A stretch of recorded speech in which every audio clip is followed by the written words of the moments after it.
आप देख रहे हैं बीबी न्यूज और मैं प्रेरणा जोशी। बात करेंगे एक पॉलिटिकल अपडेट के ऊपर।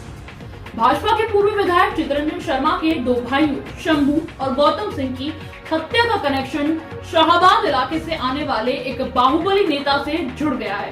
सूत्रों का दावा है कि पटना में हुए डबल मर्डर के इस कांड को अंजाम देने के लिए पांडव गिरोह के सदस्य रहे हैं। संजय सिंह का कनेक्शन बाहुबली नेता के साथ है।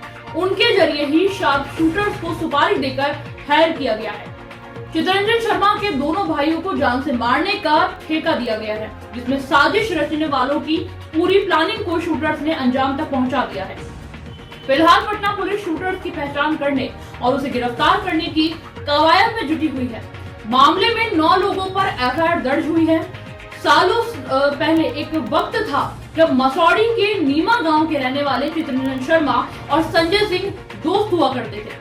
वहीं बताया ये भी जा रहा है कि इन दोनों के साथ 3 लोगों ने मिलकर साल 1995 में नीमा गांव में नक्सलियों से लोहा लेने के लिए पांडव सेना बनाई। उस समय इलाके में आईपीएफ और पीपल्स वॉर ग्रुप सक्रिय होने लगे थे। हालांकि गठन के बाद पांडव सेना वर्चस्व और रंगदारी के लिए ही ज्यादा चर्चा में रही है।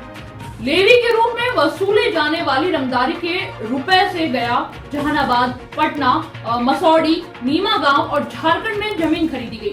रंगदारी की रकम से ही पांडव गिरोह को चलाने के लिए हथियार खरीदे गए थे। गिरोह के पास काफी रुपए जमा थे।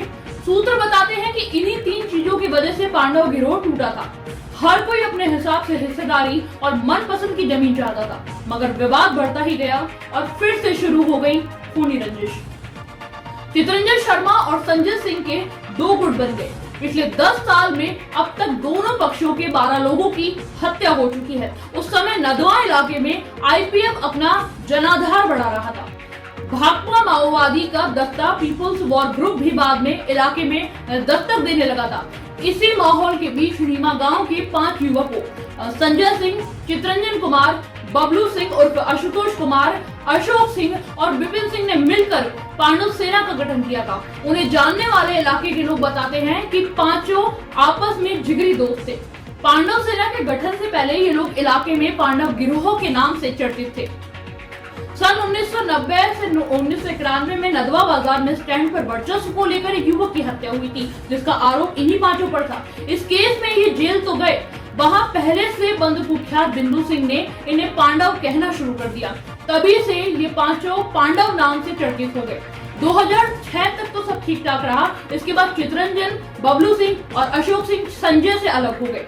फिर बबलू व अशोक की गैंगवार में हत्या हो गई। तब से संजय और चितरंजन में दुश्मनी और गहरी हो गई। विपिन की एक्सीडेंट में मौत हो गई। इस मामले में पूर्व विधायक के भतीजे अमन ने पत्रकार नगर थाना में एफआईआर दर्ज भी कराई है, जिसमें पांडव गिरोह के सरगना संजय सिंह, उसके भाई रंजय सिंह, बबलू कुमार, साला और ममेरे भाई समेत कुल 7 लोगों को नामजद किया गया है, जबकि 2 अज्ञात भी इसमें शामिल है। यह अज्ञात और कोई नहीं बल्कि गोली मारने वाला शूटर है।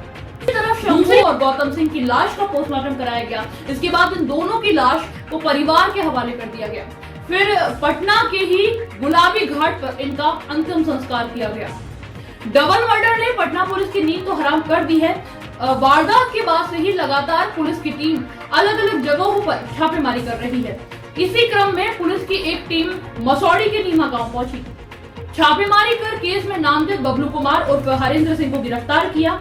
हरेंद्र का नाम 26 अप्रैल को जहानाबाद में अभिराम शर्मा और मसौड़ी में हुए दिनेश शर्मा की हत्या में भी आया था। इस मामले में संजय सिंह की करीबी एक महिला को डिटेन किया गया है। उससे भी इस मामले में पूछताछ जारी है।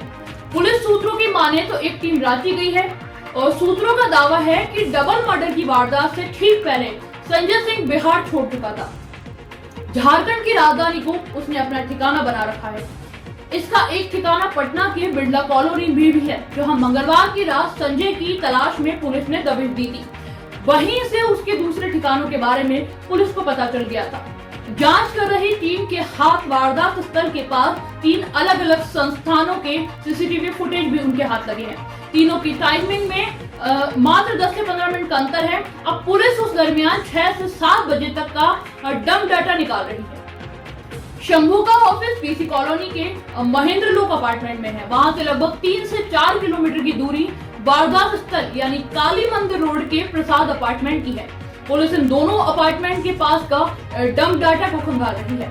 हर एक नंबर का पता लगाया जा रहा है। दोनों की जगहों पर एक्टिव थे, किन जगहों पर एक्टिव थे, इसके आधार पर लाइनर तक पहुंचने की पुलिस कोशिश कर रही है। ब्यूरो रिपोर्ट, बीबी न्यूज।